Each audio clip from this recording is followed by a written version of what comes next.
আমাদের মহারাজার সাথে দিয়ে দিছে। দেওয়ার সাথে সাথে মুরগিটা মহারাজার ঠোরানো শুরু করছে। বাবা হঠাৎ করে ডিমটা দেখে একটু অবাক হয়ে গেল, আবার খুশি হয়ে গেল। এর আগে আপনাদেরকে আমি বলছি হাঁসগুলা কিন্তু অতিরিক্ত প্লাই করতেছে। এরা যদি এরকম প্লাই করে, আমাদের যদি জ্বালায়, আমরা এদের উইংস কাটিয়ে দিব। অবশ্য কিছু ভাই বুদ্ধি দিছিল যে ট্যাপ দেওয়ার জন্য। আমরা অবশ্য ট্যাপ লাগাই চেষ্টা করব। যদি ট্যাপে কাজ না হয় তাহলে আমরা এদের উইংস কাটতে বাধ্য হবো। আসসালামু আলাইকুম ওয়া রাহমাতুল্লাহি ওয়া বারাকাতুহু। আমাদের যে নতুন সেটআপটা করা হয়েছে দোতলার মধ্যে, বাবা ওইখানে চলে আসছে। আসার পরে একটা নতুন সেটআপের ডোর খোলার পরে দেখতেছে একটা ডিম। বাবা হঠাৎ করে ডিমটা দেখে একটু অবাক হয়ে গেল, আবার খুশি হয়ে গেল। অবাক হওয়ার কারণ হচ্ছে এখানে যে ফিমেল গুলো আছে সবগুলোর বয়স কম। আমাদের জাপানিজ ব্যান্থাম গুলার এখনো ডিম পাড়ার বয়সে হয় নাই। এরপরে বাকি আছে কি? বাকি আছে আমাদের বাপ ফ্রিজের পলিশ ক্যাপটা। পরে আমরা শিওর হয়ে গেছি এই ডিমটা পারছে বাপ ফ্রিজের পলিশ ক্যাপটা মহারাজের বউ। আমরা ভাবছিলাম যে আরো অন্তত 1-1.5 মাস সময় নিব, কিন্তু এর আগে যেহেতু পারছে আলহামদুলিল্লাহ। এরপরে বাবা মুরগিটারে নিয়ে আমাদের মহারাজার সাথে দিয়ে দিছে। দেওয়ার সাথে সাথে মুরগিটা মহারাজের ঠোরানো শুরু করছে। কিন্তু যখন আমরা ডোরটা আটকা দিছি, এরপর মহারাজা বসকা দিছে মুরগিটারে। অবশ্য কিছুক্ষণ পরে এটা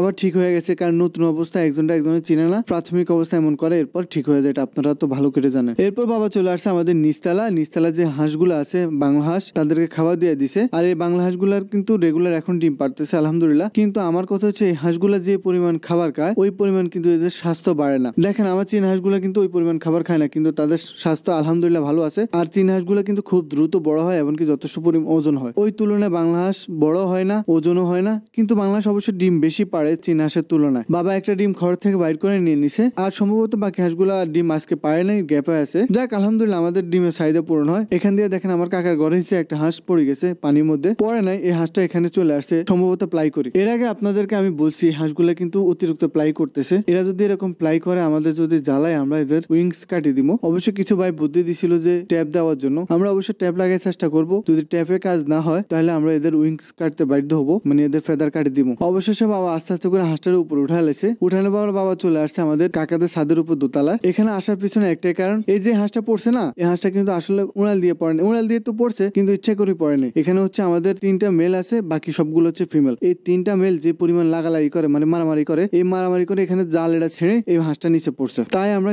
নিজেরা একটা সিদ্ধান্ত নিছি, যতগুলো মেল ফিমেল আছে সব আলাদা করে এলাম। মানে এখানে যে ফিমেল গুলো আছে এগুলা নিয়ে আমরা আমাদের যে মিডিয়াম চীনা হাঁস আছে ওইখানে ফিমেল গুলার সাথে রাখবো। আর ওইখানে যে মেল গুলো আছে দুষ্ট মেল, ওগুলারে আনি এদের সাথে রাখবো। মানে মেল আলাদা ফিমেল আলাদা। আমার ওইখানে যে ফিমেল গুলো আছে ওগুলা ডিম পাড়ার কথা, কিন্তু ওরা খাওয়া দাওয়া সব ছাড়ে দি সারাদিন টাকের উপর বসে থাকে। আর এই টাকের উপর মানে শেলের উপর বসে থাকতে থাকতে এরা হাড্ডি সারা হয়ে গেছে। এখন যদি এভাবে এরা কন্টিনিউ থাকে তাহলে ডিম পারবো কখন? মানে ডিম লেট হয়ে যাবো। তো আমরা এরকম লেট সময় না নিয়ে আমরা এদেরকে আলাদা করে এখন ঠিক মতো খাওয়া দাওয়া দিয়ে হাঁসকে খাওয়াই, ভিটামিন টিটামিন দিয়া, যাতে খুব দ্রুত ডিমের মধ্যে চলে আসে। যখন ডিমের মধ্যে চলে আসবো তখন আমরা ওইখান থেকে 2টা মেল আনি এদের সাথে দিয়ে দিব। আর আমাদের এখানে আপাতত 3টা মেল বেশি আছে। যদি আপনাদের কারো প্রয়োজন হয় অবশ্যই আমাদেরকে নক করতে পারেন, আমরা ছাড়িয়ে দেওয়ার চেষ্টা করবো। আমরা আজকে যে সিদ্ধান্তটা নিছি এটা কি ঠিক না ব্যাঠিক অবশ্যই আপনারা জানানোর চেষ্টা করবেন। আশা করি ভিডিওটা ভালো লাগছে। যদি ভালো লাগে লাইক কমেন্ট শেয়ার করতে ভুলবেন না। চ্যানেলটা সাবস্ক্রাইব করবেন। ফেসবুক থেকে দেখলে অবশ্যই ফলো করবেন। আল্লাহ হাফেজ।